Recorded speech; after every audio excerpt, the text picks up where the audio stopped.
Once upon a time, in a place of make-believe, there was a little theater company that couldn't. Sorry, folks. Am I doing something wrong? They couldn't get their cues right. What is going on? They couldn't get their lines straight. We'll only just manage to fit it in. We'll only just do it. They couldn't even stand on their own 2 feet. Are you all right, Gary? Don't panic, don't panic! He's all right! Oh, well done. Until a director was hired Hold it! Stop. Hold it!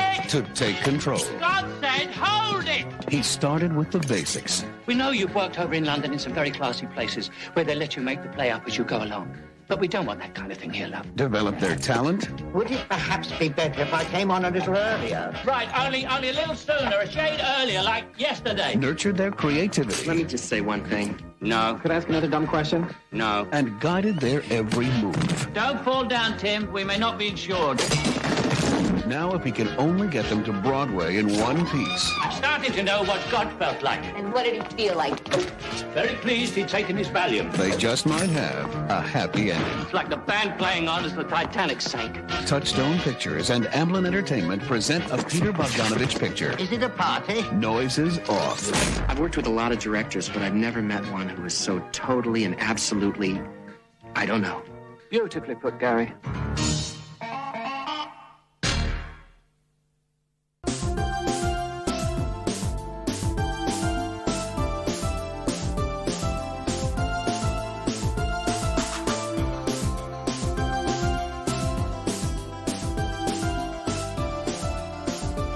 Well, I'm excited to actually have ReconCinemation go theater this episode.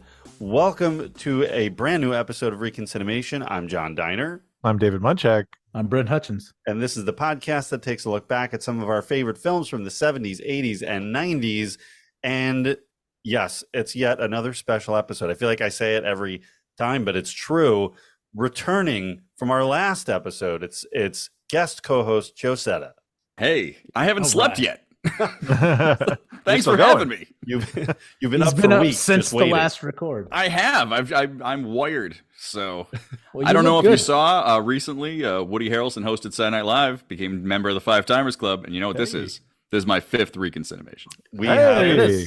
have a very special robe for you. Thank when you. We're back in the studio together. Thank you. We'll do the presentation. I'm very excited. It's lined with A diamonds, robe, a like cloak. David's office. Oh, I'll promise I won't hawk it. At least not yet. So, Wait, Hang on to it. Yeah, wait for a little bit. Yeah. It'll be worth even more in the future. If it shows up on eBay immediately, we'll know who did it. So yeah, it's me. I think or EK Wimmer, right? How many Yeah. Five Timers have you got? It's a small group. He's I think a 7-timer right now. So Ooh. now it becomes a race to the 10-timer club. Right, That's right. The race. Yeah. Circle in the studio at all times. Ready? What are we talking? Are we talking about Hook yet? You want to talk Hook? the Decapod. Oh God, Hook. Throwing rocks at the window. So, Well, we are. I'm ready talking- for Hook. Just to circle back, I'm I know. definitely ready. oh, you want to talk Hook? Well, but look, we're still in, and it's come up a few times lately, but we're still in the Amblin Entertainment universe here. It's true. Because we recently talked about Batteries Not Included. There's been plenty of Spielberg to go around on this show, but we are going to talk about Noises Off, the 1992 Peter Bogdanavich film. This is kind of a new vibe for us, you know. This is so we're going, like I said, we're going theater. We're going a little bit into the the theatrical world for the first time. So what's David, why don't you give us a quick rundown? What is Noises Off?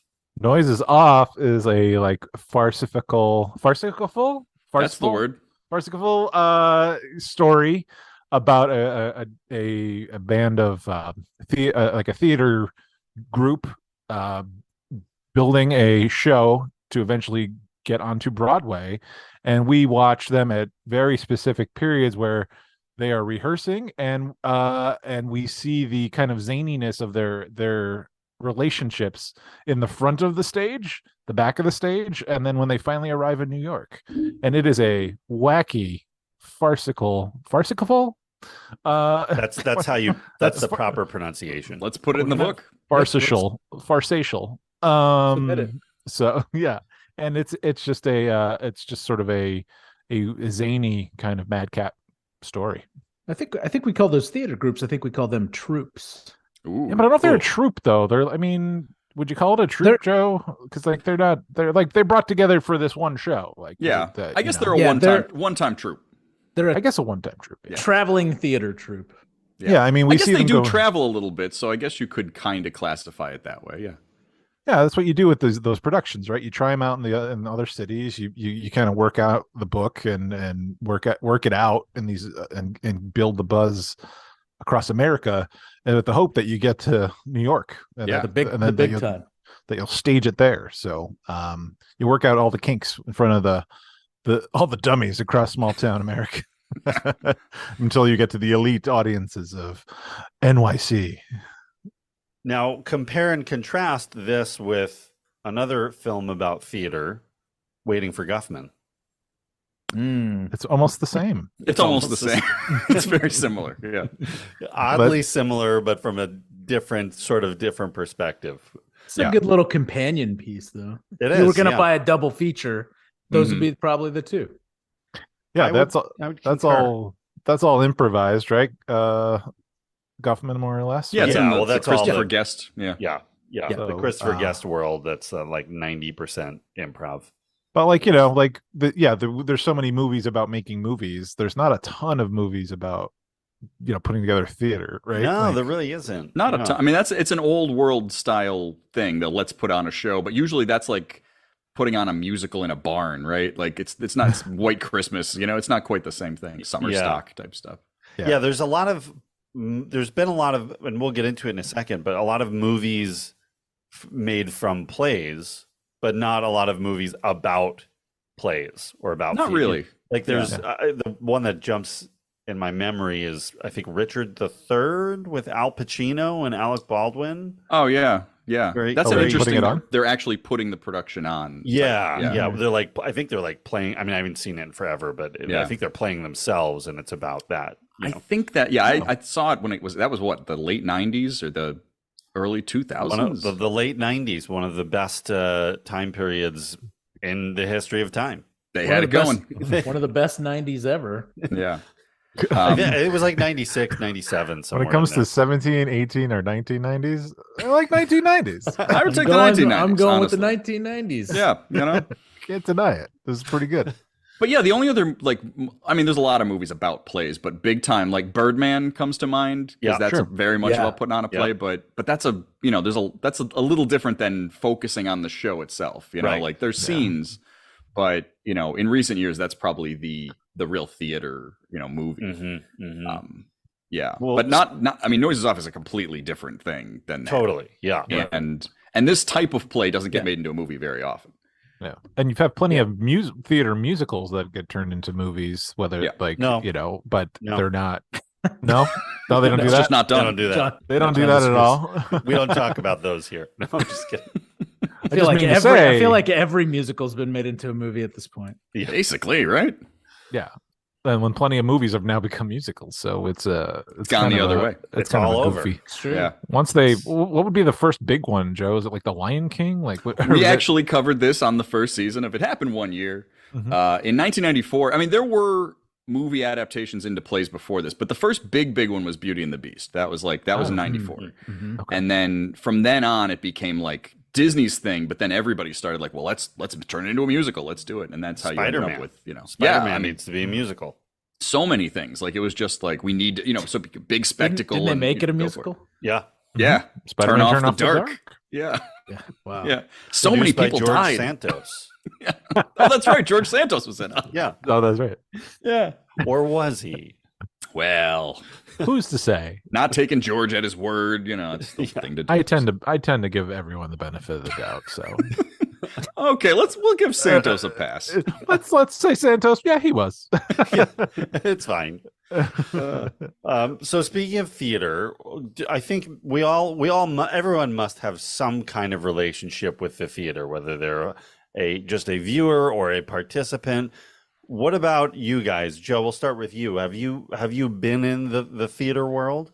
Yeah, I mean, not lately. After I moved to Chicago, that was it for me and doing shows. Chicago is such a professional theater town that was it for me. But small town America, growing up in Scranton, Pennsylvania. I did like high school, college, a lot of local productions. Me and Munchak actually met doing a play. So that's how we even know each other. We were in the same high school, but we didn't know each other for 2 years up until that point. So that was what it was. I played a little character named Hawkeye Pierce in MASH. And Munchak played Blake, Colonel Blake. Colonel Blake. That's Is right. that right? Yeah. I think we might need to have a reenactment of that. Someone. Let me grab a script. I got it here somewhere. We'll do. I think we're doing a live reading of MASH later this year. So some proud family member must have caught that on the old camcorder, right? Like, let's dig that up. I'm actually pretty sure we have a copy of that lying around. So I'm pretty sure we need to screen it. Dave, do you have a copy of that or no? I think I might have it in a trunk somewhere. Yeah. I don't know. I had it forever. I don't see why I would have got rid of it. So it is on his VHS shelf right now underneath his television. We can see it behind him. Right? Oh, yeah, it's in a box somewhere. Yeah. It's got a picture of me on it that I printed out, as Colonel thumbs Blake. Up. Yeah, in Wardish. Thumbs up. But no, I did a lot of plays for that period of time, and then I wrote some plays and I directed some stuff. So for a while, I was really doing it, but in a very small town kind of way. Like I wasn't aspiring to become a theater person. Like outside of that, it was just sort of something I did for fun. But isn't the small town theater the best kind of theater? Oh, easily. Yeah. Community theater? Yeah. Community theater is the best because even if it's bad, it's still awesome, right? Exactly. It's only really better because of that. Yeah. And you when go it's... see go ahead. No. I was just, if you go see a bad professional show, that's like the worst night of your life. But you could go see any community theater and get a mixed bag of like, this person's really good and like that person's horrible, and then like this set is falling apart, and it's just glorious. Yeah. Yeah, we just went to go see a community theater production here of Joseph and the Amazing Technicolor Dreamcoat. Oh yeah, nice, dude! It was awesome. I was I was floored. I was like, these people are putting it on. Like, this is actually like legit. I was like, really pleased and surprised because I have not seen very many good community. I mean, like, yes, they've all been great, but no, like really good. Yeah. Community theater shows. Yeah. I mean, a lot of it's going to depend where you are too, right? Like if you end up in like I don't want to run down Scranton. Scranton has actually some pretty good little theater groups, but they don't have enough people to really populate these shows with a ton of talent. So it's really just a lot of gumption, and gumption is what's driving those shows. And so therefore you end up with, some pretty fun productions. But that was, you get a lot of the same actors. Yeah. Yeah. Right. Oh, yeah. It's like back again. Yeah. I kept doing shows at a place called Actor Circle in Scranton, which is just a little theater. And I want to say, like, in a run of like 2 years, I probably did 4 shows there. And there were at least 6 people who were in all of those shows. So that's also when like it's time to get out. Like that's it. But well, and like there's certain, Joe, you didn't really have to audition after a certain point, right? Like you were just sort of offered parts, right? So like there's the reliable talents like that can come through, and like, because I didn't want to commit time anymore. I was like, maybe I'll do it. But if I could get called in 3 weeks before a performance and not have to do 6 weeks of rehearsal, that was the best. Like you come in, you do like one scene. I was in Arsenic and Old Lace twice, I think. Like just whatever you need, roll in. Neil I've done like 6 Neil Simon plays. It's just whatever. They're like, we need a guy. Like, can you, but that's always the greatest thing. Yeah. After a point where you're just like, we can call on that guy. He's around. So, yeah. David, what about you? So you obviously did MASH together, but what else have you done in the theater? MASH was my first play ever. Had no aspirations to go to do much, but just kind of fell into it. Did a couple more in high school, and then in college. There was no theater program where I went to university, but there was a theater group. So did 5 or 6 shows there, and was backstage on some of them, and that was a good time. And then I did one community theater show in Germantown, Pennsylvania, and it was Arsenic and Old Lace. And sooner or later, everybody's got to do it. Everyone's in it, and Joe and I was in one show in Scranton with that group, but that was not affiliated. It was just we put the show on. Yeah, we just put the show on. I mean, whoever, the producers and you were making it. I was offered a part, I think. So I came in that one summer. Yeah. Beyond that, I haven't been on a theater stage in 20 years. I mean, is it time for a comeback? Could be. Get ready. Might be. I mean, look at Dave Munchak is too modest to tell you, but to this day, when this comes up, when he was in college, they did How to Succeed in Business Without Really Trying, and Dave Munchak was so devastatingly good in that show that I still tell this to people. It's incredible. It was beyond me. I wish there was a video of that, because that play was amazing. Yeah, where's that video? Astoundingly, next. It's in the same box. It's next to MASH. The 5 shows I did that I had like a meaningful part in college over 4 years. And all of the tapes were lost. It was. And then How to Succeed, that was when, and we had dynamic camera on that one. Like we had a shooting crew and all that, like kind of like at the foot of the stage. Yeah. And the originals got I think whoever shot it got into a car accident, totaled the car. Oh god. With the tapes inside? Oh no. The tapes inside was done. It was like the one fucking show I want a copy of. But or others we didn't record, we didn't tape them. So it was, late 90s, but we weren't, none of the cool communications people wanted to tape our shows, I guess. Well, at least you still have Joe to tell the tale. I'm still spreading the truth. The legend. Story. It's the legend will grow. Here to tell the story, and I'm here to sing the song. That's the show where my friend Kevin was talking like Kurt Russell the whole time. That I mentioned that I will have mentioned on another episode of the show. So that's right. But so this is whenever I can get a chance to get Dave to come do some acting. That's why we're doing. That's why I do scripted episodes at all of our shows. I'm like, I need Dave to come in, play a couple parts. Get me in there. Yeah, that's great. Play a couple to 15 parts. Everything. Everything. I'm writing this one man show. He's playing, the entire Senate body floor. So I'm excited to see where he goes. He's got the range. He can do it. Oh. Yeah. The gentleman from Missouri will yield. His one man 1770. Where'd that guy come from? Incredible. And then Rodney comes in and that's right. Yeah. Senator, let me tell you something. Stop it. Alexander Haig as Rodney Dangerfield. It's incredible. That's pretty brilliant. I love it. Brent, what about you? You've got a theater background.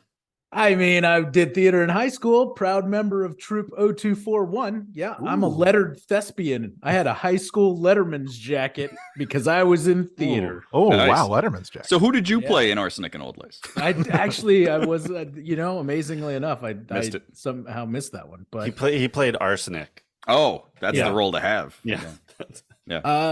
So I was in theater in high school, and then that was it. That was the end of my career. And then I went to college to make movies, and I was surrounded by a bunch of brilliant theater students that helped us make those movies. So it was great. This is true.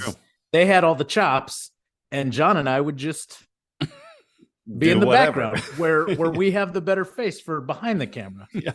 So that's pretty much my story. When we first met our freshman year at college, you were definitely in the movie side of things, but there was a lot of the theater world still surrounding you.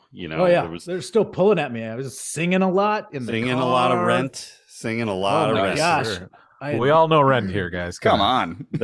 So much Rent singing. Let's do it. 5, 6, 7, 8. It's embarrassing how much Rent. I think back on it when I'm singing in the car now still, and I think of those days where I tortured everybody who was in the car with me with my. It wasn't so much torture. It was just I was shocked because you just did not seem like a theater guy, and theater wasn't a big thing where I grew up, and in New York. In New York, no, I don't have theater there. Not we didn't really have a lot of theater. Never heard of theater in New York. You stand on a Nailed stage that one, John. And pretend to be someone? What is this? Haven't heard of this. Why don't you get a job like a milk farmer? Sorry. Please continue. You have all the credibility in the world. I didn't grow up in the city. All right. In the suburbs, theater not as huge where I was, but yeah. When the moment we got in your car and we're driving around Santa Fe and you put in like, a CD and I'm expecting whatever, but not expecting Rent to come on. And then you dive in like 120% on it. I'm in it. I'm hitting the high notes, hitting the low notes. I'm playing every character. Angel. Yeah, it doesn't matter. Tom. Yeah. I'm all of them. And there's that whole song about Santa Fe too. Oh yeah. Yeah. Oh, yeah. That was on repeat. That's why you went to college there. That was right? your anthem. Exactly. Yeah. Exactly. Definitely sold it for me.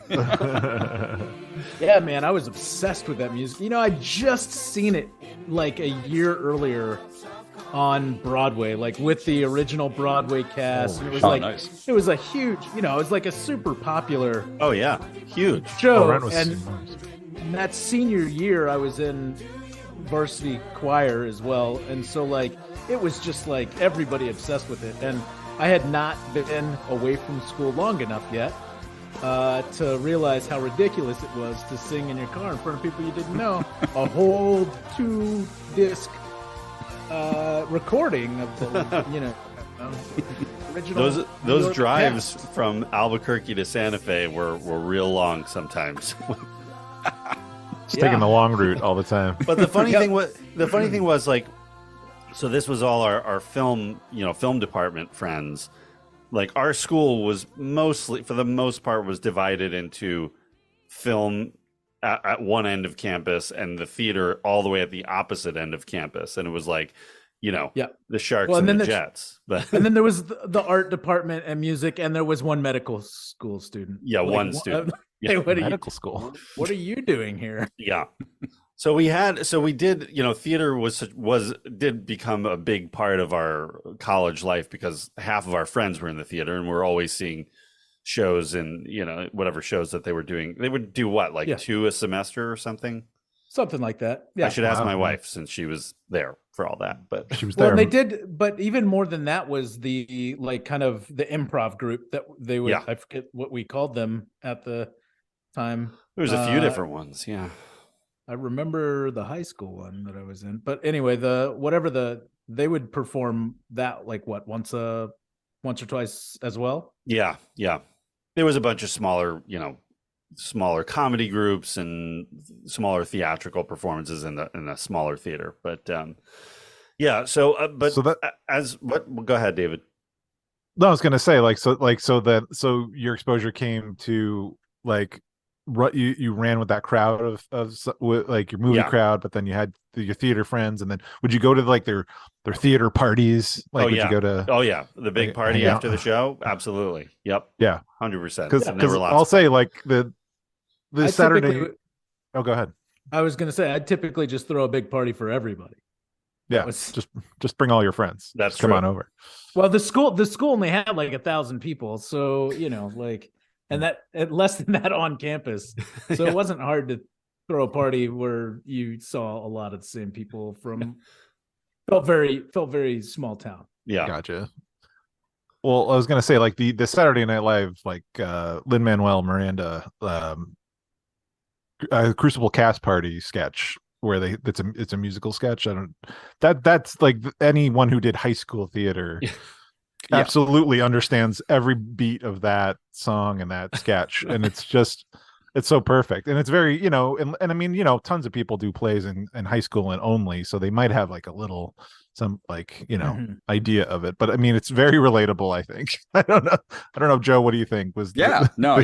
That's there's always like the one cool kid, and then there's always the one that like no one knows he's gay, and there's always like the one like the superstar, and then the one who's really knowledgeable. I didn't see that, but I'll have to check that out. But I kind of felt that way about this movie. Is like it kind of reminded me quite a bit of those days back in high school, like performing and running around backstage and trying to make it all work in front of like without it there being a huge some sort of debacle that would unfold in front of the audience. Like that's the one. That's one of the main takeaways I took from this movie. I was like, oh yeah, that reminds me of. I remember that show. It was very similar. This vibe. Like it's a real extreme example, but like I think that's sort of how. I mean, I saw this movie before I was ever doing plays, but not by much, right? So it's still basically around the same time. This movie comes out in '92, and I probably saw it on TV right after that. But like once you start doing shows, and then this is this exists, you're like, oh, like you can kind of see all the archetypes, and like this is how this group comes together. Yeah. And then once you do plays for any amount of time, and there's just spectacular problems that go on, or whatever's happening backstage is always just informs everything so much that I think this is how that movie really comes out. I was I only acted once in a play, and it was in third grade, and I played P.T. Barnum in a play about Barnum and Bailey Circus. Now I'm pretty sure I have seen the video of that. It's it's amazing. I'm pretty sure I've got it. Beautiful. I had 3 lines. That was it. I was like, I came in. It's about Barnum and Bailey, but Barnum is like not really in it. It's like it's kind of like Waiting for Godot. A little bit like that. But then I show up at the end, and I have like 3 lines, and then the play ends. So that was perfect for me. So that was the beginning and end of my career. Yeah. We shall form a circus. Bring on the elephants. Bring on the freaks. Well, like, the second act that we'll get into of the movie, like that once you do enough theater, like I can't pinpoint an exact moment, but when they accidentally do something that benefits the show going out in the front of the house, or they go like, oh my god, and they happen to say it exactly when they needed to say it, and they're like, like I think most people, if you've done enough theater, like has that feeling of like, oh god, that worked out, like something worked out that shouldn't have worked out, and there's like this minor miracle that always goes on to like pull off a production. I remember I was doing I don't want to keep. I'm going to keep doing this if you don't cut me off though. But I was doing a production. We're doing The Importance of Being Earnest, and there's a part backstage. I'm playing Jack, and I'm backstage, and I'm supposed to be looking for something. And all I'm supposed to be doing is muttering and making noise. So you can hear Jack is looking for something. But I think the dialogue is loud enough that it's covering up what I'm saying. But I'm pretty loud, and this theater is pretty small. So at one point, I'm looking for a handbag or something. I'm going, "Where's the handbag? Where's that?" And I just go, "Fucking handbag!" And this is, Importance of Being Earnest is set in 1870. But the dialogue had died just at that moment. So as I say that, the crowd erupts to the point that then I was like ashamed afterwards. So that was what happened. Couldn't time it if you tried. Could never have done it again. So yeah. So anyway, so this movie though, Noises Off, I had never heard of it. Like I'd never heard of the movie. I knew of the play, but didn't know anything about the film. And so this is a whole. I think Brent and I are the new ones to this. I'm ashamed. I'm ashamed to say, having been a theater student in high school when this would have released, that I never saw this. Like it would have totally been in the wheelhouse, but never saw it. Like until this week when I was watching it to get ready. I had heard of it because I knew that it was a play prior to that I had heard about, but yeah, never saw it. Kind of flew under the radar though at the time. So I mean, it wasn't a hit. People weren't talking about it. It was probably in and out of theaters. We'll talk about it when we get to Box Office Glory. Glory. There were no songs in it that I could sing in my car. Unlike Aladdin, which was also insanely popular that year. Yeah. Yeah, but the whole concept of this is really fascinating. It's you're taking a look, at least in the film, and correct me, Joe, we'll get into the actual play in a second, but the film, you're looking at the play from 3 different time periods, right? The first one is sort of is it the final rehearsal, right? It's like, it's the tech/dress rehearsal. Yeah, the dress. Yeah. So you're looking at the rehearsal that, Michael Caine is the director, and he's, we're seeing his point of view as he's watching from the audience, and we're seeing the first kind of run through of it. And then we see it in, what city are they in? They're in Florida, I think, right? Yeah. Right? Florida. Yep. Yeah. And so we see, the play in full motion, right? And then when it comes... Yeah, but from the reverse. But from backstage. Yeah. So we're seeing the chaos that is erupting behind the scenes. And then the third act is we see like a much varied version of the play in its later stage when it's back in New York. And right? Oh no, I think Cleveland. It's right about to go to New York. Yeah. The framing device is New York, but that's right. Yeah. So we see like how much it's changed and their performances have changed, and based on the dramas that are happening amongst the cast members, and it's fascinating. It's it's very true of like there's a completely different story being told behind the the stage than what the audience is always seeing, right? So it was a fascinating movie, and then finding out that Peter Bogdanavich directed it, I was floored. Right? Yeah. Isn't that amazing? It doesn't really feel like a Bogdanavich film. No. So not at all. But at the time, I don't know, if that's a good thing or a bad thing. But yeah, I feel like there's directors who are just kind of slumming it at certain periods, right? And I mean, Bogdanavich never really comes back and becomes a great director after his early years. No. But like Altman directed all of those weird plays in the 80s, the play movies, Yeah. So I wonder if like that's just like you get out of the 70s and how great and your money and 70s and do whatever you want. And then it's like blockbuster 80s, and it's like, well, I'm going to go film some plays, like maybe that was just it. So. Yeah. What about you guys? When did you first catch on to Noises Off? Joe, I think you showed it to me. Is that true? I feel like I don't know. Either that or you were talking it up, and then I might have caught it like on WPIX or something. But right, yeah, I felt like it was on TV all the time, and that's how I saw it. But I don't remember the first time I saw it distinctly. It was just then like it's so zany and it's so wild that if you catch any couple minutes of it, you're like, I got to see what the hell this is, But I have I have this theory, but we'll get into the whole theory later. But I think for the longest time, I thought this was a TV movie because figure 92, I'm paying attention to movies in theaters by 92. And I don't remember this coming out at all. So because there's so many TV stars in the movie, I think I just thought it was a TV movie, like it was like an HBO movie or like a Showtime movie or something, and that's how I ended up seeing it. Well, yeah, a lot of those actors, and we'll get into each of the cast members in a little bit, but yeah, are either have shifted from features into the TV movie world, like Christopher Reeves specifically, or were already established TV people or had current shows on the air, like John Ritter or Mary Lou Henner. Right. Mm-hmm. But yeah, I don't remember like showing it to, I mean, it would make sense because it was the kind of thing that like, oh, you don't know about this, you've got to see this thing. Yeah. But as far as like how I ever ran across it, I really don't know. I feel like it was on TV a lot, but it was either, one of those like it's on HBO in the afternoon, or it was like WPIX or WWOR, something like that, and it was just on. Those channels they were the best. They were the best. They were the best. We didn't have them in Texas. No, but you had your version of it. So those were like the afternoon movie channels, but they had also run when we were younger. Those are the channels that ran all the afternoon cartoons, your Transformers, G.I. Joe, that kind of stuff. Yeah, and then they'd run. Did they do Benny Hill late at night? Oh yeah. Oh yeah. Yeah, that was. I want to say that was WWOR, maybe that had I think Benny that's Hill, true. But yeah, and it's like 12:30. Like it was,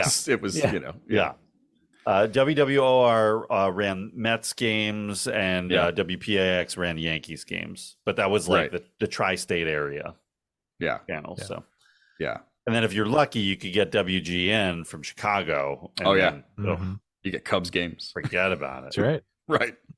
Yeah. You don't need anything. And then I forget else.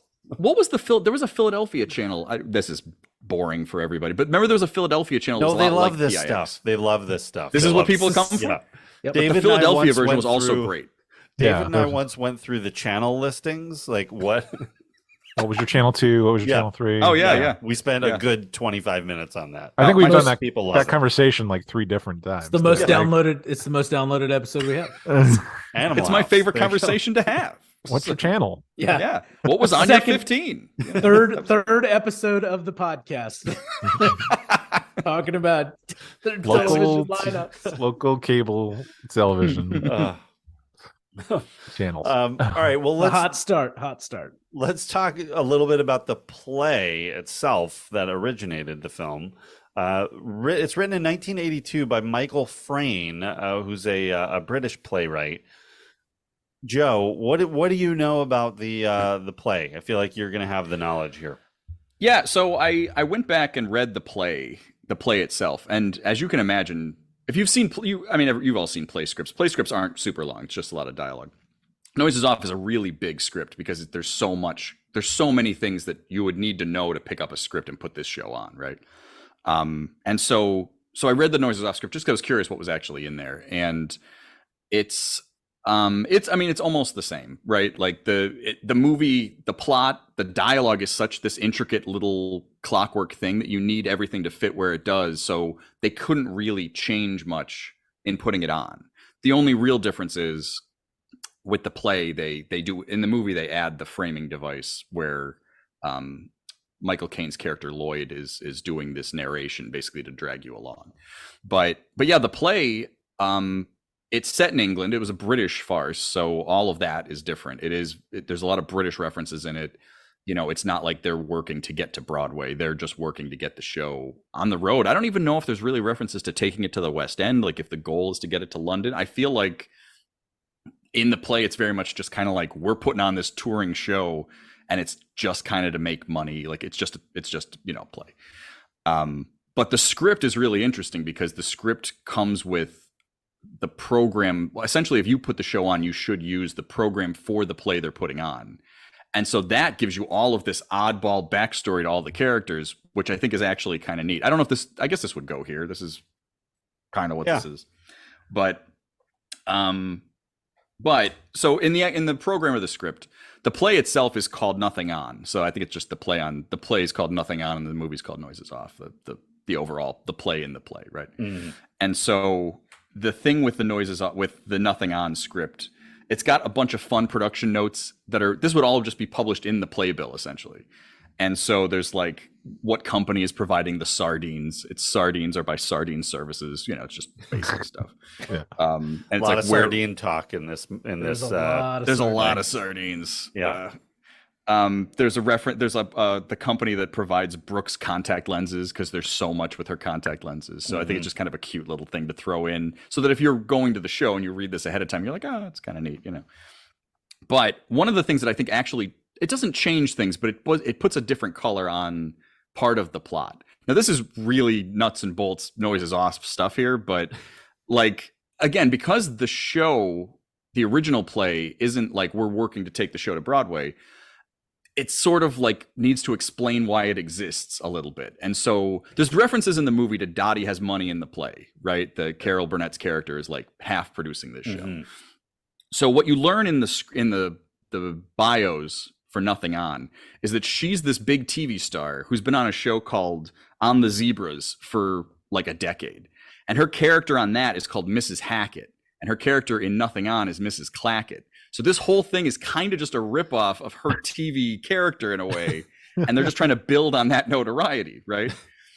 The whole play is also produced by a company called European Breweries, which is just thrown in. It's not in the movie anywhere. It's just that like, oh, well, you know, European Breweries threw some money into the production of this. And you find out through the course of this that like Brooke, her big claim to fame is she did a beer commercial for European breweries. So that's why she's in the show. Poppy's father is the chairman of the European Breweries Company. And this is her first job. And that's why she's in the thing. Gary also was a cast member of On the Zebras. And his character on that show was like this Don Juan for the Mrs. Hackett character. So that's why they have kind of a relationship. But like all of this is just in the program, you know? So like if you went to see the play and you didn't read it, you don't need it. But then it does add this oddball layer of all this other stuff that's in there, you know. That would have been cool to see in the film too. To know you think they could have used a little bit of it, right? Yeah. Because it's not a long movie, and they don't add much except for those little things. So if they had just done some sort of montage opening credits or something to kind of hint at like this is where these people are coming from, I think that would have been something. But yeah, the script is very similar. Like it does follow a lot of the same beats. I think that's why in the play they're British, even though the accents kind of slip around a little bit. But it is, I think this is part of my other theory, is this thing where all of the characters that are in the play are TV actors. And so then when they make the movie here, the fact that there are so many TV actors in that, I don't know if this is supposed to be a commentary on TV acting as opposed to theater acting, but that is sort of the inference, right? So, and I think that there is something to that. And when they put the show on in England the first time in 1982, most of the cast were TV stars from England. So now this doesn't carry over to Broadway. They did change the cast by then, but Patricia Routledge was the star of the original show. She starred on Keeping Up Appearances, which was this huge British sitcom. Roger Lloyd Pack was in it, who was a big star from Only Fools and Horses and The Vicar of Dibley. Paul Eddington was in it, who was in the Yes Minister show. So like these are big TV stars in England, and that's the cast they put together for the original play. So there's something there, and none of that is in the movie. Yeah, not really. You know, no, it's not. It's it's sort of a bare bones version of it. I mean, right. The movie itself we're really just. It's not a complicated movie, I think, for a director, because you're basically letting the actors go. You know, you're letting them do like their thing, and you're pointing the camera at them. And then there's, in the beginning and the end, there's a couple camera moves, and that's it. Well, and they're like performing the same bits kind of over and over again, over and over. Yeah, you're seeing it from different perspectives, but it's I mean, it's kind of interesting. I think that the harder part is going to be cutting a movie like this together and keeping that energy and all the many different stories that are going on, keeping that flowing. Right. But I feel like if you saw that live on stage, that would play a lot better than the movie. Like as a stage show, to me, like to see them perform that is like a sense of accomplishment. Because that takes a lot of choreography, a lot of timing. Like it's super delicate. Everything's really frenetic, very fast. Like you can't miss a beat, right? Or it kind of throws everything out of whack. Whereas like in the film version, like they portray that, but like, as an audience member, like you're sitting there watching and it's like, they've got training wheels on. Like they can, like how many takes do they do that in? And right. It's more about editing so that you can kind of get that pacing and whatnot so that it still plays right. But I think like the real power of the show, like the real like kind of wow factor is pulling that off live. Right. And so like not seeing it on stage, I think, it detracts from the overall experience pretty greatly. Well, that's why I think these kind of madcap farces don't get made into movies very often, because for that exact reason, like it doesn't have the same sort of energy. Right. But I mean, and that's the thing with the script, is that the first act and the third act are just straight through because it's just the play from the front. But the second act in the script is so long because they have columns where what's happening backstage has to be happening at the same time as that's happening on stage. Right. And so that's this whole act. And if you were to pick this script up and be like, we're going to put this show on, like, it's so intimidating. Like, why would you, beyond the fact that the set is so complicated that you never see it done. Like, I've never seen this on stage, and I live in Chicago. Everything gets done here sooner or later. But people don't tend to do it because you need this giant rotating set. Yeah. So you need a theater big enough for that. And this isn't a musical. So you kind of need to, you know what I mean? Like how are you going to get that audience in? Now, maybe that Noise is Off is like known somewhat, but it's still not Phantom of the Opera, so. Right. Yeah.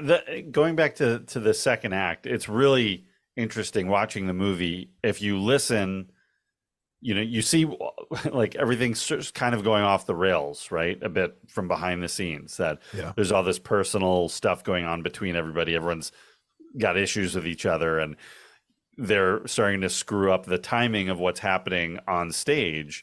And I remember specifically when John Ritter's out on stage, like you can hear him like calling for like a cue, and nobody's coming, and you just hear him like improving, as in character, like trying to buy time, which you would, and that's what actors would do in that situation if someone misses their cue. Right.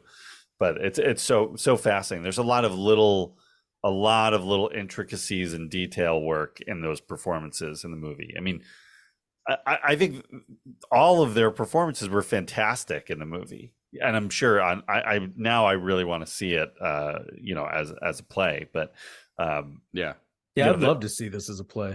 I think it'd be bananas.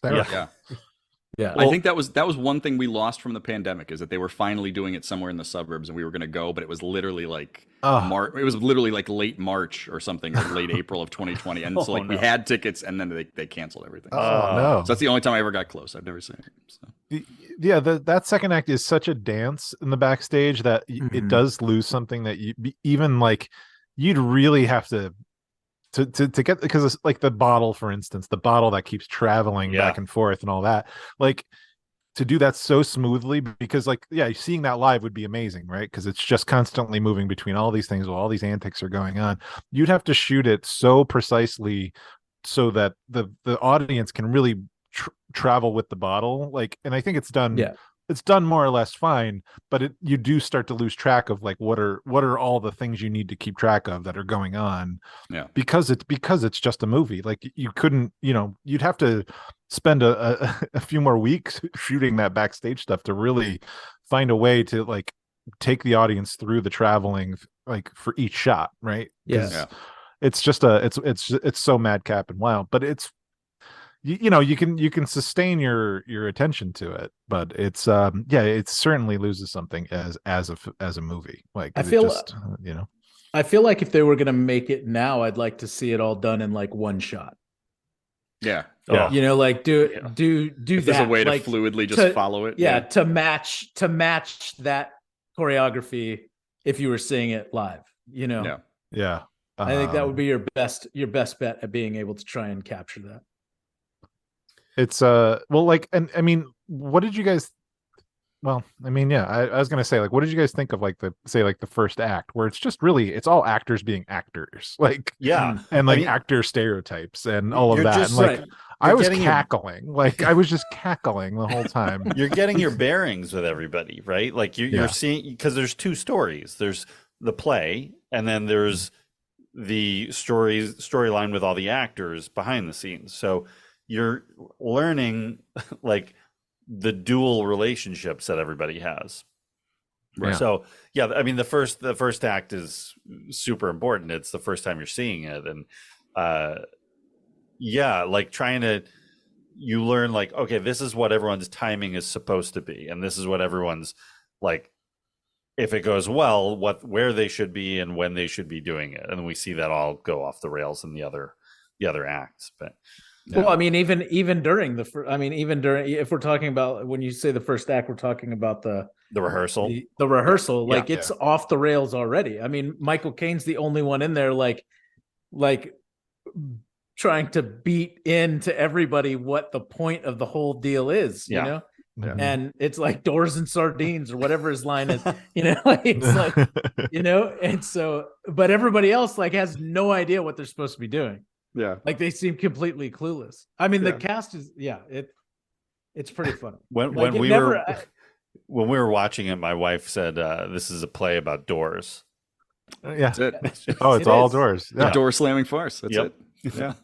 Did your wife enjoy it? I'm assuming she must have gotten some joy from being from the theater. I think the preference is the play over the movie. That the movie's not adding much to what the play already is. Yeah. Had she seen the play? Yeah. Oh, okay. Well, then then the movie's ruined on her. Yeah.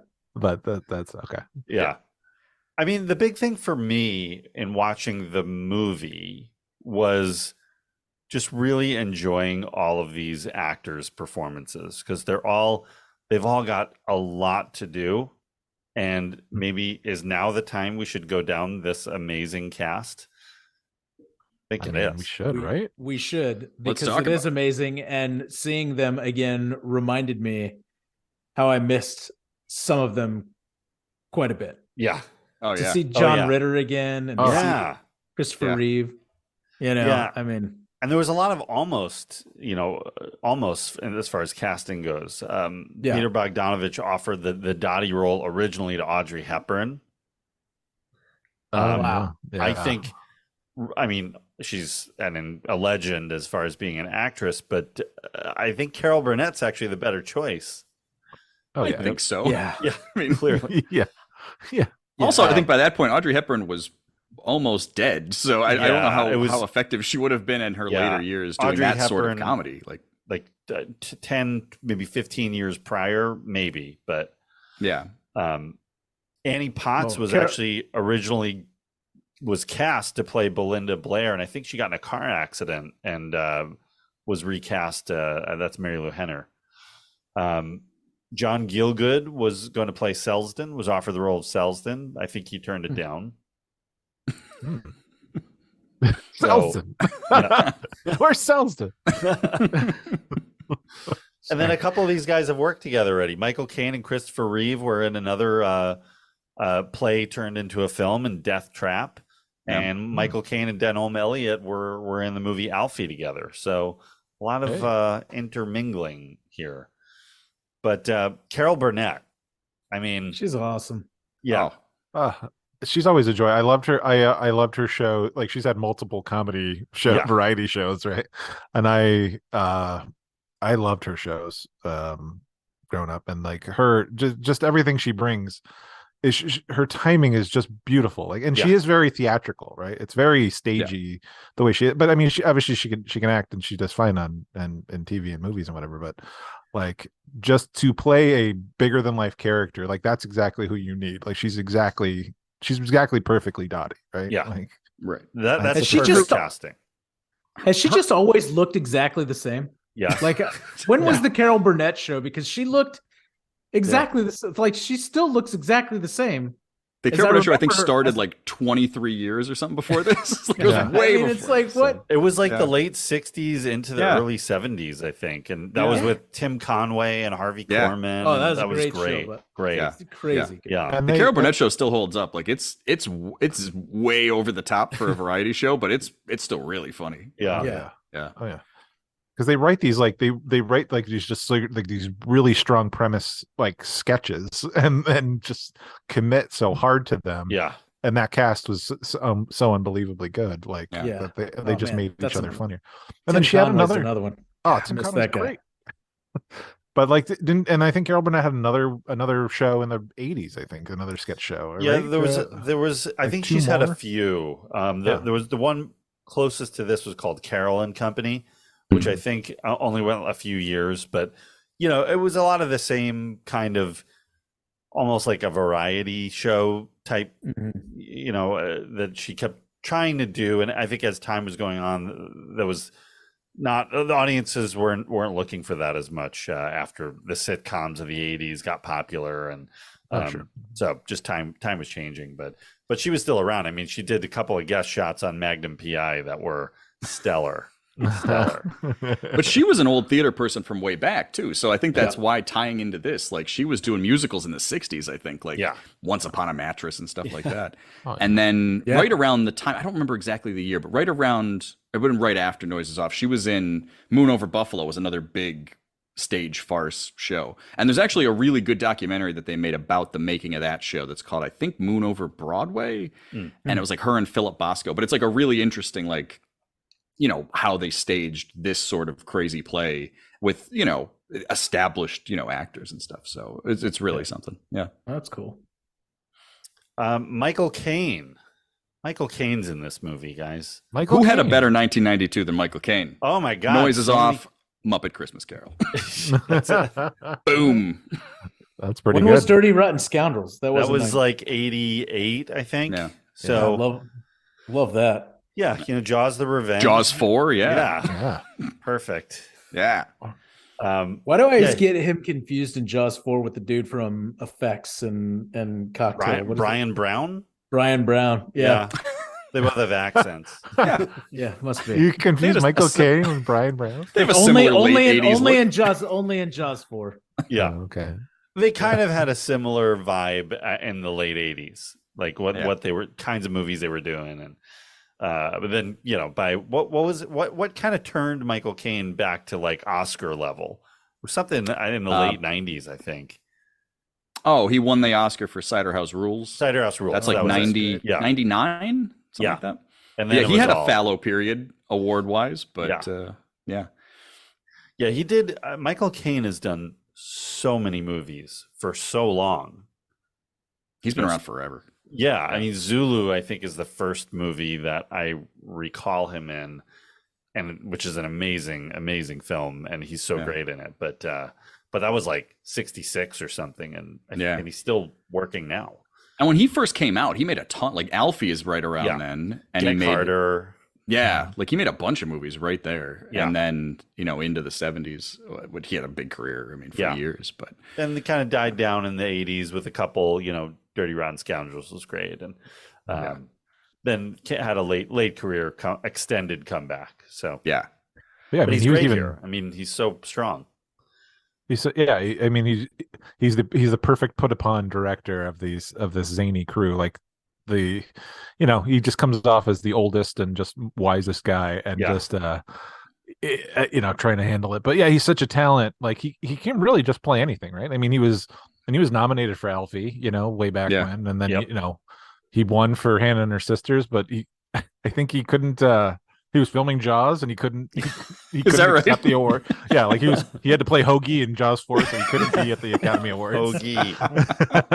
So that's a true story. So yeah, I think we gotta come back around to the Jaws movies. Jaws was our third episode of this show, then we have not come back to it. So we haven't come back to Jaws 2. Yeah, we should definitely. Jaws 2's all right. A lot of fun. I like 2. I like 2 a lot. It was fun. And I saw Jaws 3 in the theater. I remember it. It was in 3D. It was with 3D glasses. Hell yeah. And when you see Jaws 3, you got to be thinking, well, it can't get worse than this. The scariest moment in Jaws 3 in 3D as a kid was there's a cut to a frog on a lily pad, and it jumps at you from the lily pad towards the screen, and that was the biggest jump scare in the whole damn thing. Oh no, the frog. Jaws 4 is a very special movie for me. I seeing it when I was 7, super afraid of sharks. We've discussed this. Sure. But I loved Jaws 4, and then the Nintendo game came out. Oh yeah, I was all over that. So it's fun. I think we said this on the last episode that was the first time I had done a ReconCinemation where I didn't have a T-shirt of the movie. I don't have a T-shirt for this either, but I do have T-shirts for 3 of the 4 Jaws movies.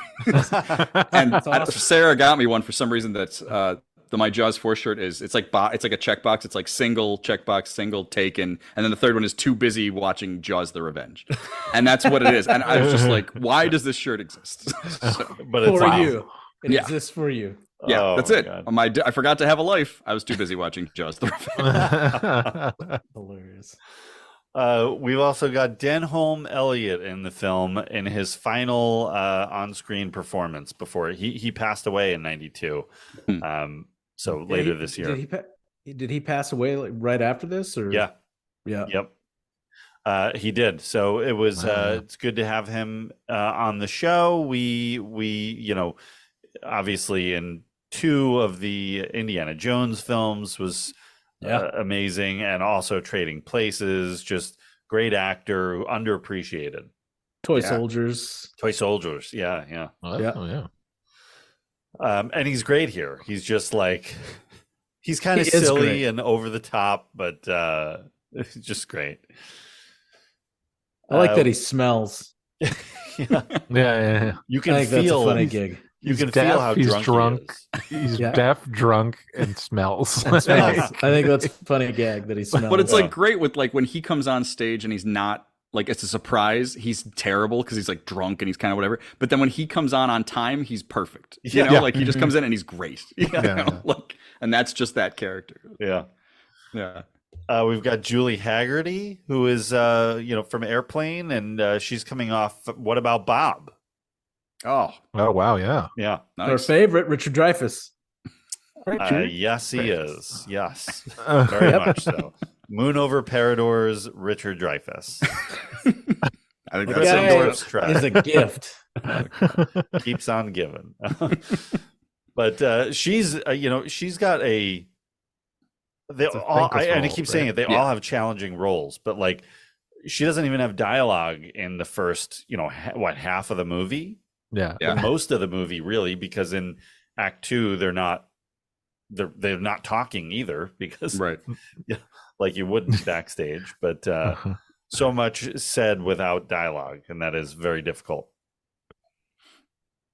Yeah, she really doesn't have a lot to do, and it is kind of that thankless, part. But her face is so great whenever they cut to her, and she's either like just mad or like she's jealous, and like that's all she has. But she's terrific. Like the face acting, just the takes she gives are so good. Mary Lou Henner, who's I think starring in Evening Shade at this point, but also just done L.A. Story, and of course Taxi years prior to that, and we're sleeping on Johnny Dangerously again. That's right, Johnny Dangerously. Great Johnny Dangerously. Love Johnny Dangerously. We're not going to talk about that till we do a whole episode on it. Oh, fair. Yeah, we have to. Yeah, that's a reserve for a slot. So we got.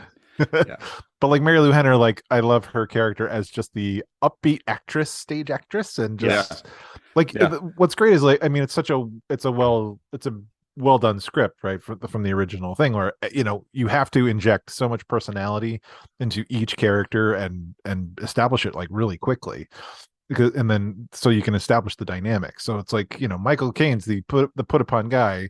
Dottie, Carol Burnett is, she's just this confused TV actress who's sort of always been taken care of, and then and then Mary Lou Henner's just the bright shining energy person, and as we get into and then Selznick, of course, the stinking drunk, and like that, like it just goes to show how solid the script is, that if you put the right talent on these characters, you're getting like the performances just like are. It's like it's just enjoying actors acting, and like that's like I'll watch anything that challenges the actors, even if it's not like necessarily like a good project. Because what's his name from the West Wing? Who did the West Wing? Alan Ball? No, who wrote that? Aaron Sorkin. Aaron Sorkin. Yeah. Close. Aaron Very close. Aaron Sorkin projects may be hit or miss, but boy, does he make those actors work. Yeah. So those are always fun for me. The thing with Belinda that I thought, I didn't mention this because it didn't relate to the other big part, but the Belinda's bio in the play is that she was a former child actress, but like a child stage actress, and then like a dancer, and you're like, well, that makes sense. That's like, perfect. That's exactly the character. Yeah. Like, that is so. Anyway. Yeah. She loves a tech rehearsal. Yeah. Who doesn't? Yeah. Christopher Reeve is in this movie, returning to the show from last fall when we had him on for Street Smart. Another great non-Superman performance by Christopher Reeve. And there's not a ton of comedy from Christopher Reeve to pick from, so pretty effective in a comedy. Yeah. Oh, yeah. Yeah. I mean, by this point, 1992, we talked a lot about the course of his career and his trajectory on our Street Smart episode. You can listen to that in the archives at ReconCinemation.com.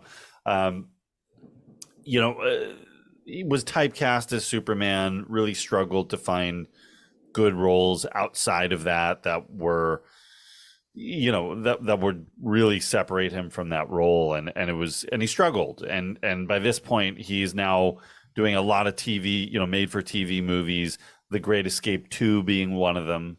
Ooh. If there was ever a movie that needed a sequel. Yeah, sure. I won't say what character he's playing. I don't want to spoil anything, but yeah, doing a lot of TV movies, and so his film career was really not happening at this point. But not that this would, add to it, but it does. It's a show. That's the thing about this movie. It's a showcase for each of these actors. That we'll talk about it when we get to Box Office Glory. But whether this movie did well or not, it's a great, it's a great piece for each of them. Yeah. Yeah. Yeah. They all get to shine. Yeah. In their own way. It's beautiful. Yeah. My personal favorite of the movie, or maybe just joy and seeing him again, John Ritter. Oh my God. Yeah.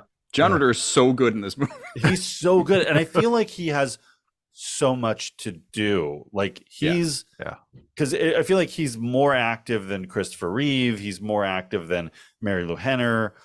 He's kind of everywhere, and he's doing so much, and he has so much dialogue. Yeah, right. That and then by the I guess the third act in the film, he's with the shoelaces getting tied together. He's doing a lot of Jack Tripper stuff going on, physical comedy, kind of seeing the best of John Ritter. Yeah. Really, really good to see him again. Yeah, in a lot of ways, like in the first act with the play, like his character Tramplemane is so in the middle of everything. Like him showing up is what kicks off everything, and then Gary is central to the second act. So yeah, like he's almost the star of the movie in a lot of ways because he is doing so much plot wise. Yeah, really complicated too. Just like the dialogue that he has, and then in and out of the accent.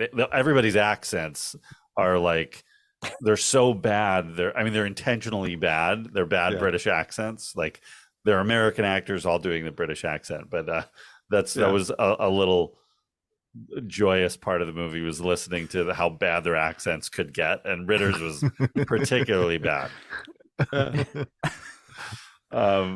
Nicolette Sheridan, this is what was the I think the first movie I saw her in was The Sure Thing, the Rob Reiner, John Cusack 80s comedy from I think it was 86 maybe, but again, also doing a lot of TV movies at this point, but would have much bigger success later on in her career. Not talking about Spy Hard, I'm talking about Desperate Housewives. When we watched this and we got to the end, Sarah goes, "That was Nicolette Sheridan." Yeah, I was like, "Yeah, that was her." Yeah, we had to look it up because I was like, why did we even know who she was? Like, what was she doing? And apparently she was on Knots Landing, but I was like, I didn't watch evening soap operas as a kid, so I had no idea. But it just like her name was just you knew who she was for some reason. Yeah. Well, she was I think she was a model too, so she was probably out there, just a known, just somewhat of a known name.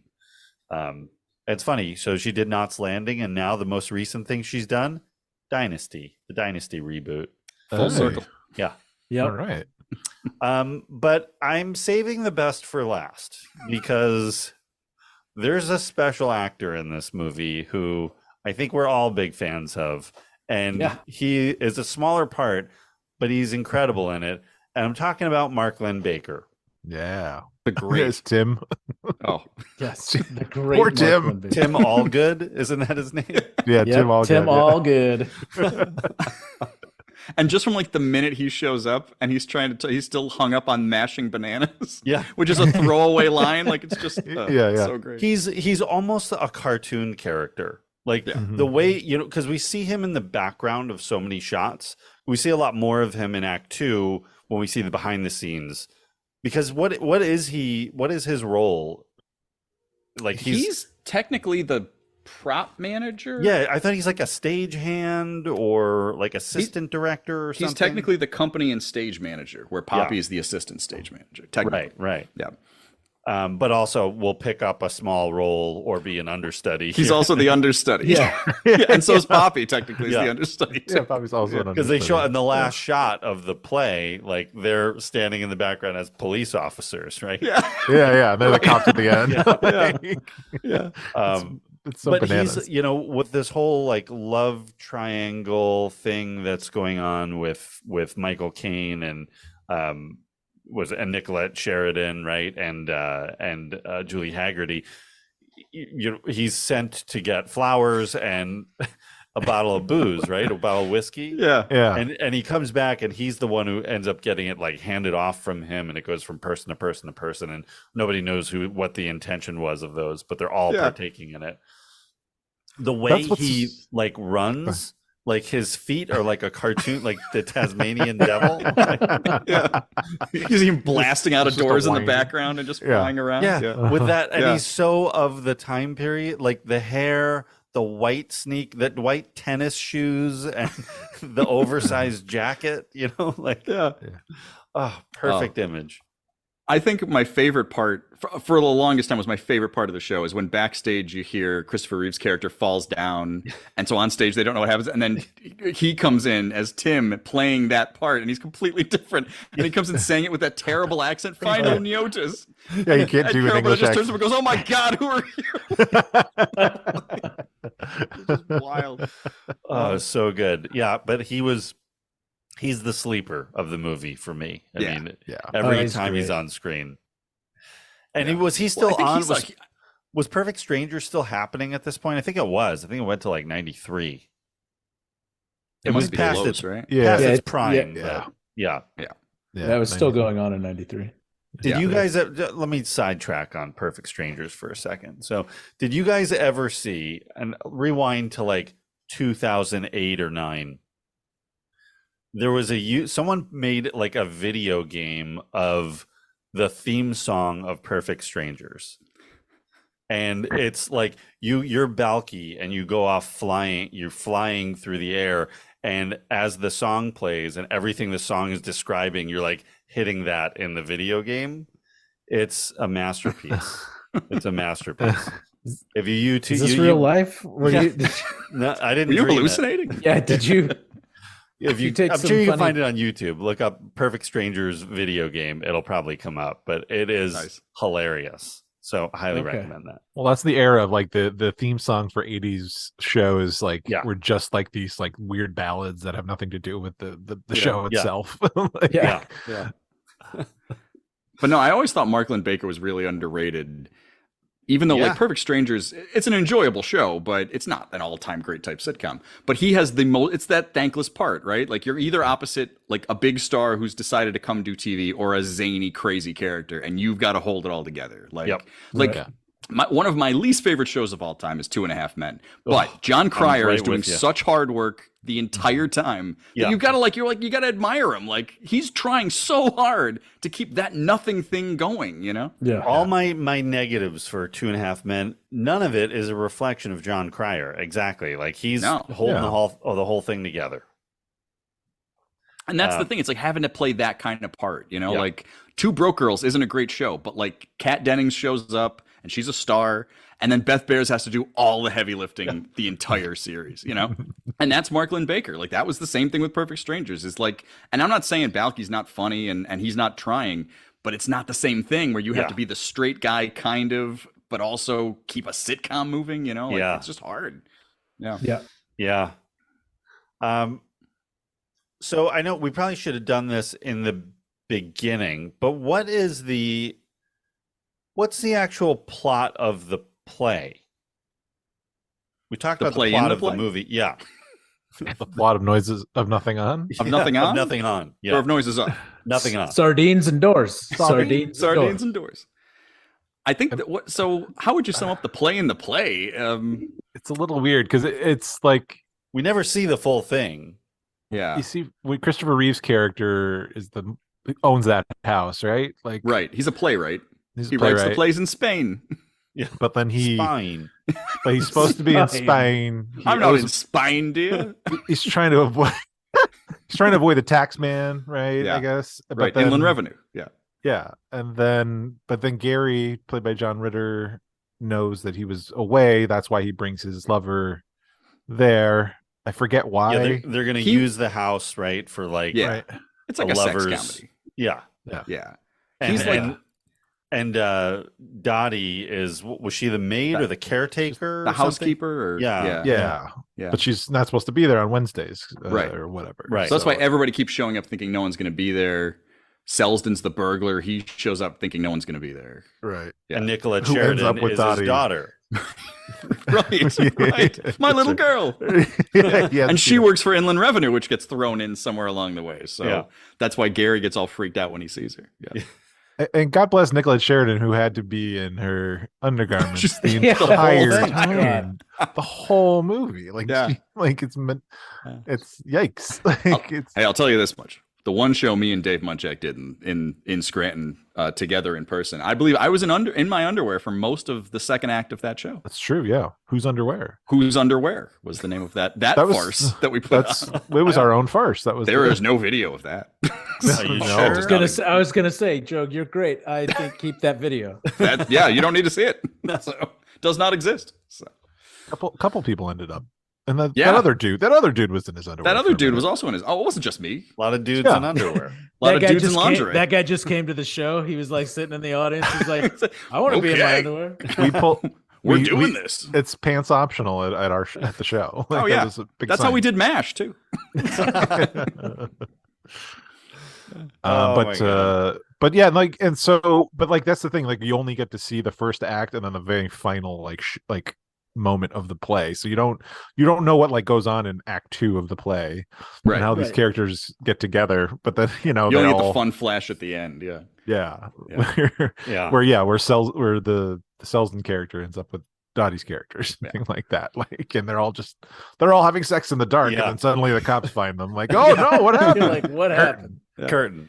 Yeah. But see, then that's the thing with Noises Off is Noises Off is also a sex comedy, because you have the love triangle between Lloyd, the director, and Poppy, who's the stage manager, and Brooke, who's one of the actresses. You also have Dottie, who's this old actress from this TV show, and Gary, who was also on that TV show.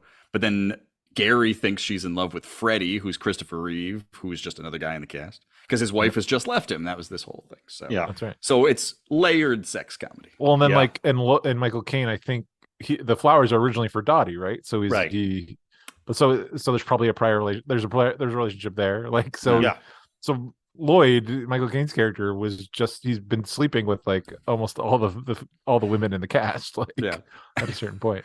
Yeah, but and then at the end, Dottie is pregnant. Is Dottie pregnant? Poppy's pregnant. Poppy. Sorry, not Dottie. Yeah. Poppy's pregnant. With Julie Haggerty's character. Yeah. That's the way Act 2 ends, is her saying it's like her one line. She finally gets to tell him she's pregnant. Yeah.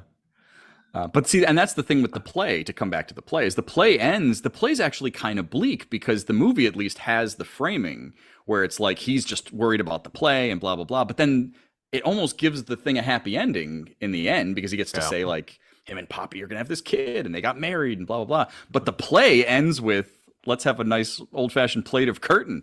And the play ends. And like, that's a bleak ending considering what's happened up to that point. You know? Wow. Yeah. Well, it's that's the Hollywood mark on it, right? Yeah. Give it a little bit. And I think, as much as audiences already rejected this, I don't think they would, anyone who's seen it would have really enjoyed the actual ending. That would have been a weird movie ending. Yeah. Like the idea that the play is successful on Broadway, so it's like this little show that could, and then, everyone's worked out their issues by the end. That's a nice little story. Yeah. Right? And I also think it has that great closing that actually is the same ending as Christmas Vacation, where everything has gone horrible, and then the audience likes it, so Michael Caine's, yes, I did it. Yeah. Because everything's a disaster. Right. I want to come back to Peter Bogdanavich. So this movie is very fascinating to me, because it's really not, I'm not trying to be offensive, but it's not much as a movie. Like, everything that's great about it is what the play is, right? Yeah. Right. So translating it to a movie, I don't even know if it was necessary to do that. And he does add the framing in the beginning and the end, but it's, it just doesn't feel like it's adding that much to what the play already is. Right. Well, it's kind of that idea, like a movie director is the author of the film. Right. And a play is the central person is always the playwright. Like, that's no matter what the play really even is. Yeah. Right. Yeah. So I just don't, that's the one thing about the movie, as much as I enjoyed it. Like, I think what I was enjoying was the play and the performances.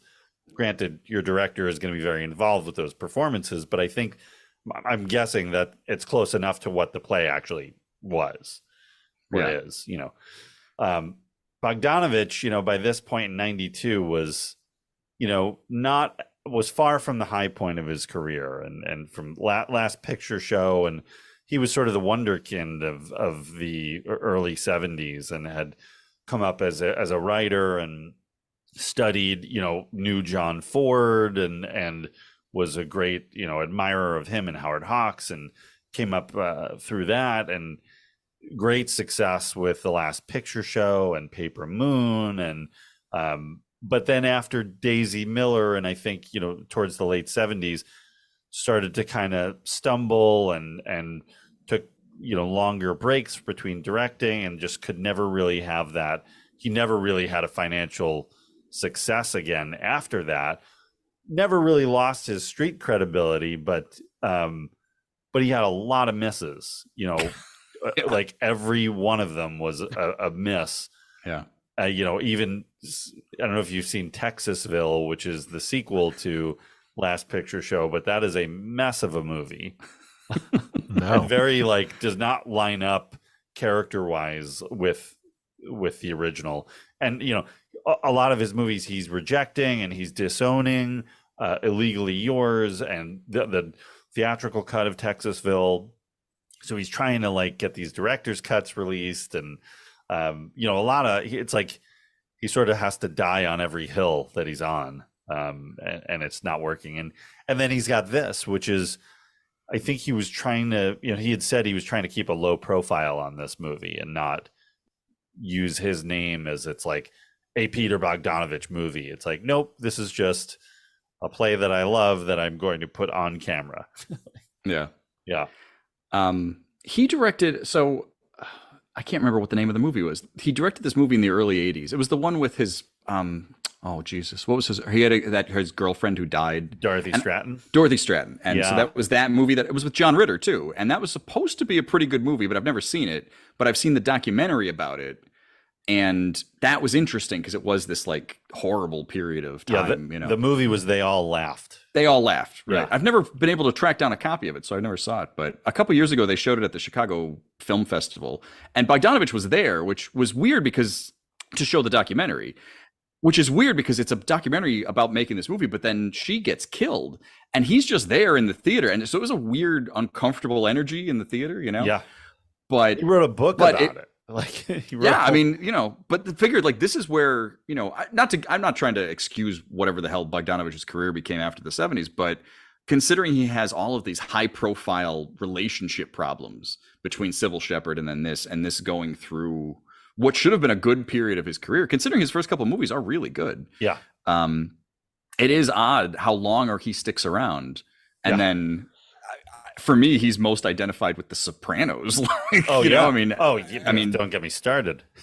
More than anything else. Don't get done. Don't get me started. Yeah, I mean, late in his career, The Sopranos kind of resurrected him as I guess as more of an actor. As an actor, He ended up directing an episode of Sopranos, and I think he directed a couple of other television episodes that were good and and he's still a legend as kind of bad of a middle part of his career that he had. Yeah. He coasts a lot on those early movies. He didn't make that many good movies. No. And honestly, I think what goes unsaid a lot is his wife at the time was Polly Platt, who was greatly involved creatively with those movies and was a big part of why those were a success too. And then when he left her to go to Sybil Shepherd, look what happened to his career. Right. So shout out to the late, great Polly Platt. So this is right in the middle of that kind of long down period for him. But and Bogdanovich passed away last year, sadly, so no longer with us. But yeah, we have a couple of great films from him in the early years. I just saw Paper Moon for the first time 2 years ago. Paper Moon's great. I always thought it was a gimmick because when kids win Oscars, it's always a little bit but that's a really good movie. I was surprised. Absolutely. Yeah. Yep. Yeah. All right. Should we talk a little, we alluded to it. Should we talk a little box office glory and let's see what this didn't do at the box office? What time of the year did this even come out? Great time. March. Ooh. I feel like I remember seeing the poster at the theaters. The poster looks familiar to me. Yeah. Yeah. But it could be, I might be thinking of the VHS box too. Could be.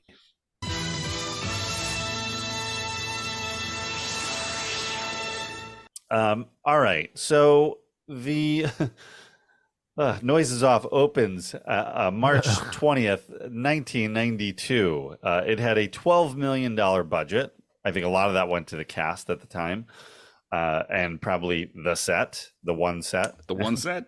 That one set. Gotta rent that theater.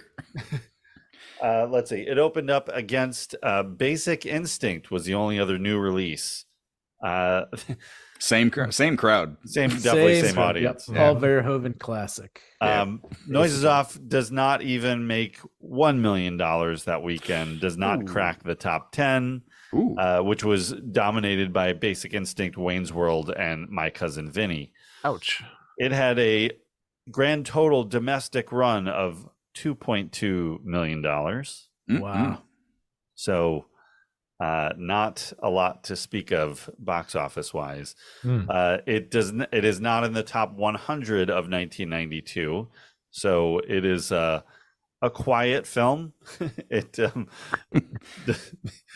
not. The noise is off. The noises were off.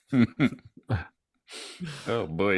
So it's a movie that has to hope for a good home video run to recoup any of those costs. Hopefully it was rented like mad back in the 90s. I mean, considering you guys have never saw it until this week, is this even a cult hit? Is this literally just me and Dave watching this? I think it's just us, yeah. Just us. I think it's just you guys, but oh no. Yeah, it's I own this movie on DVD. Well, it was What good about enough that they Laserdisc? could make it on DVD. I might have had it on Laserdisc too. Once upon a time. At least they made it on DVD. So that's true. That's true. I don't know if this exists on Blu-ray. That I guess it's possible, but I don't know if that's true. A 4K release. You know what? You can find it streaming, unlike other movies. That's unlike it's rentable. Yeah. It's on Freevee. We're gonna 3 hours to watch it. We're gonna bring this Cocoon problem up every episode, I think. until we get it on the show. Yeah, Cocoon: The Return. Yeah, that's everywhere. But yeah, Cocoon itself. Yeah. Who knew? 1992 dominated by Aladdin, Home Alone 2, Batman Returns, top 3 movies of the year. No Noises Off to speak of. It's a shame. I think this continues Bogdanovich's downward slide directorially, but like I said, great showcase for every one of these actors, every single one of them. So there's no reason not to watch this movie if you like anyone in it. It's and I mean, were you guys laughing? Did you guys? It took you have to get into it. It took me a minute to figure out what is the temperature of this movie, like I didn't know how silly it was supposed to be or over the top or whatever, but once I got the rhythm, like by the time we were in act 2 for sure I was like, oh, these I love all of these people. It's a lot because it kind of hits it starts strong and fast and stays that way, right. I was trying to figure out it took me till act 2 to really find the rhythm as well. Exactly. I would agree with that, John. I think the first act, I was really trying to figure out what the play is, because the tech rehearsal, what's supposed to be happening.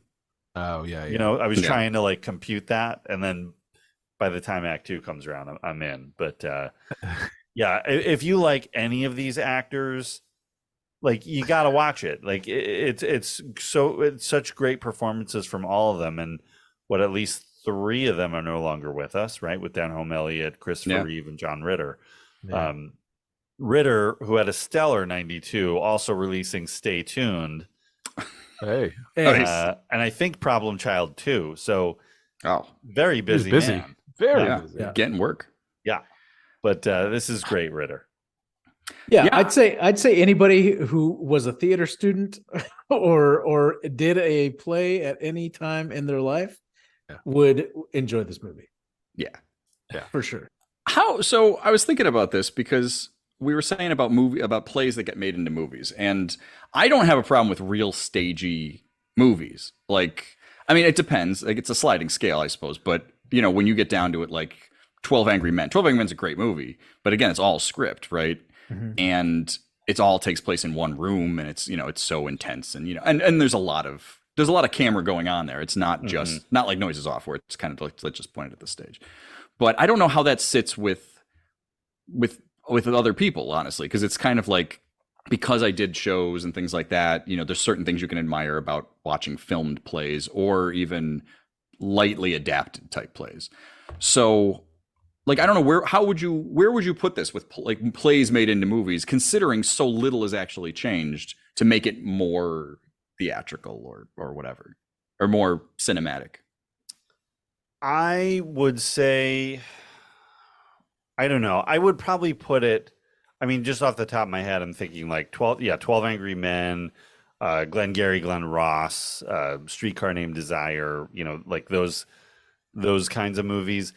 I wouldn't put this up there with those, just because, I mean, all of those are dramatic, you know what right? I mean? They're pretty weighty stuff. But, yeah. But even again, just like the function of it, like as far as we took this play, there's only so much you could do with this because it's already set in a theater, right? But but there, I mean, it does raise that question, like, did this need to be made, really? Like, as far as need to be made even in this way, would it have just benefited from just filming it as a show, as a, you know, like Hamilton or however they, you know, film a stage play and then put it out, you know? That may have been go ahead, Brent. Well, I was going to say that may have been a better way to go, because I think the thing, and I mentioned it earlier, I think the thing is like, you've got to be able to capture the energy of what the stage play is. And I think by putting this on film, you're limiting yourself in how you can do that. I mean, I think trying to do it in a single shot type thing might help, but like, I think it's a good question. Like, who is this movie for? Like, like, why was it made? Like, I know, so was it on Broadway at the time? Like, I have to imagine it was a fairly successful stage show. Yeah. Right. I'm pretty sure it was well off Broadway. I mean, this wasn't a show that I think that ran for years and years. So by 92, I don't know what sort of life this had, you know? Yeah. And Michael Frayn isn't such a huge name that like him writing this script would have really made much difference. He wrote a really good John Cleese movie in the 80s called Clockwork, I want to say. And that's like his only real direct film type credit. Yeah. But that's a little British movie. That's not anything that I think would really resonate to the point like, well, we got to get in bed with Michael Frayn, you know? Yeah. Yeah. I'm not exactly sure who this is for. Like, I would now love to see the stage show. Yeah. Like, I would love to see the stage show. Oh yeah. That'd be insane. Like, I'm actually like really, I'm going to like look to see if it's playing, and again, it's usually big theaters. It would have to be, I mean, it's the only way. This isn't a community type play. There's no simple way to do that set that I can think of, you know? So that's why you never see it done. Unless you did it, you know, complete black box, nothing. But even then it would lose so much that, you know, why would you bother? But I think it's difficult to take comedies from the stage and make them movies. Like, just, and I can't think of any real examples off the top of my head. But just based off the movies that John just listed versus this movie, you know, like, it seems like dramas that have, you know, really well crafted dialogue and script translate really well. And you can pull that off because it's the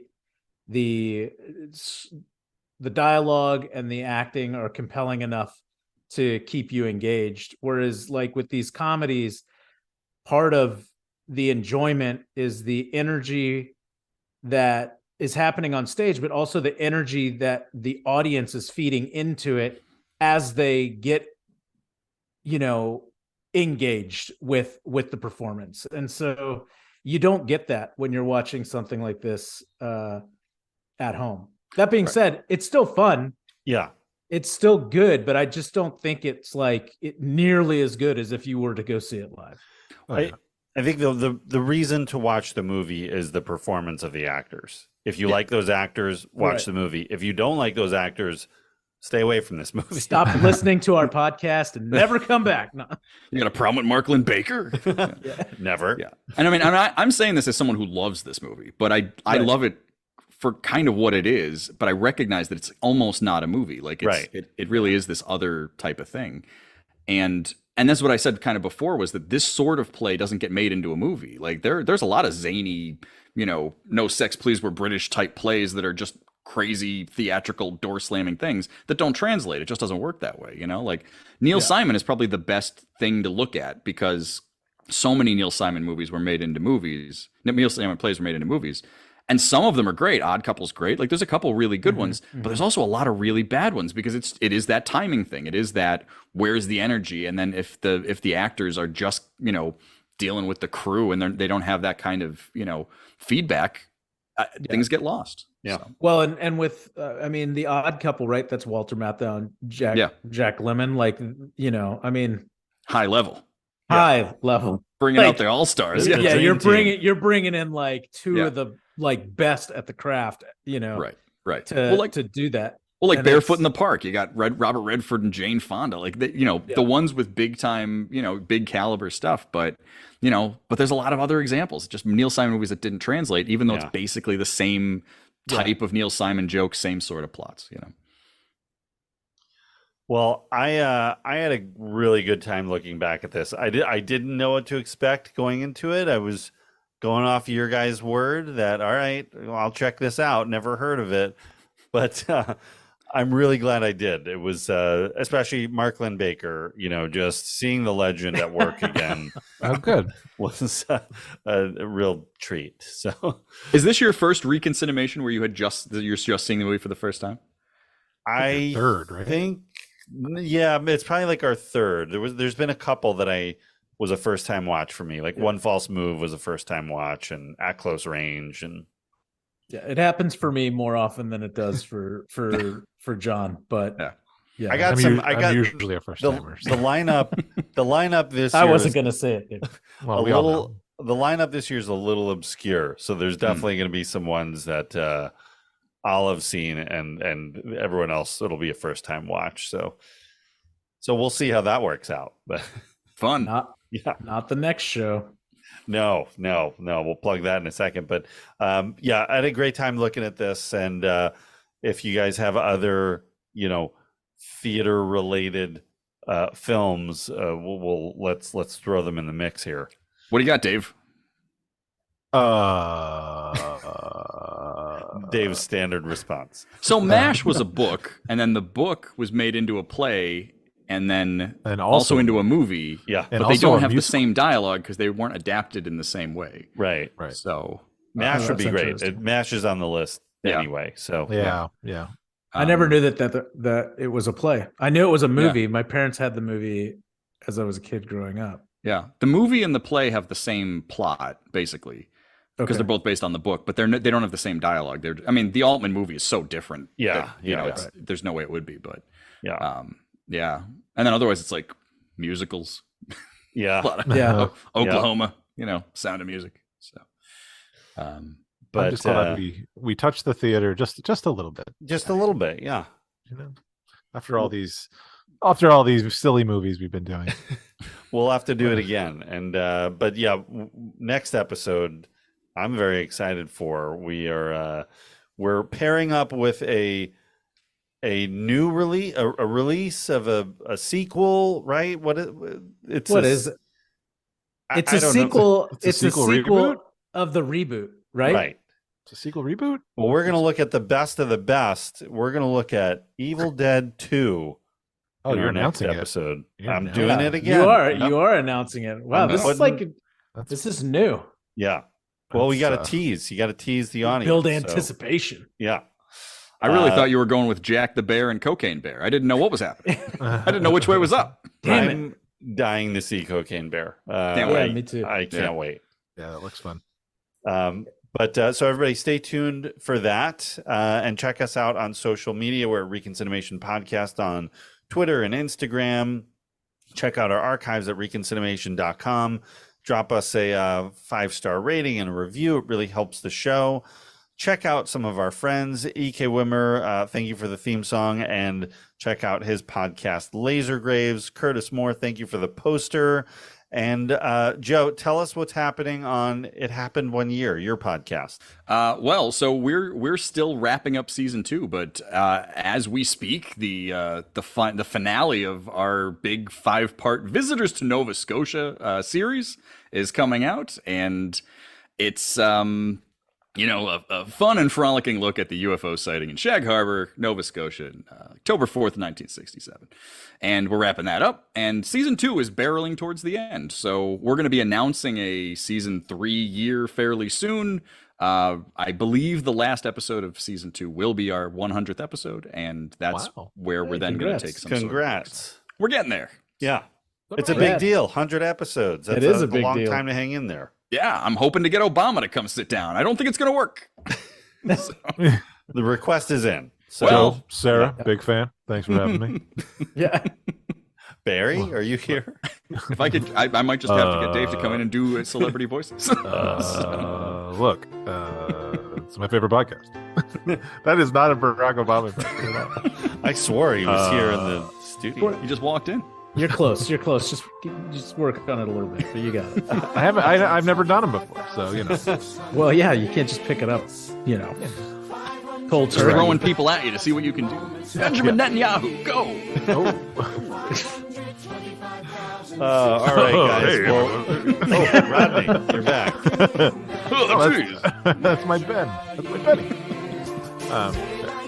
All right, guys. Well, thank you, Joe, for joining us again. We're looking forward to the next time you can come on, and we always have a good time. So thank you, and we will see you guys next time on ReconCinemation. Take care. Bye now.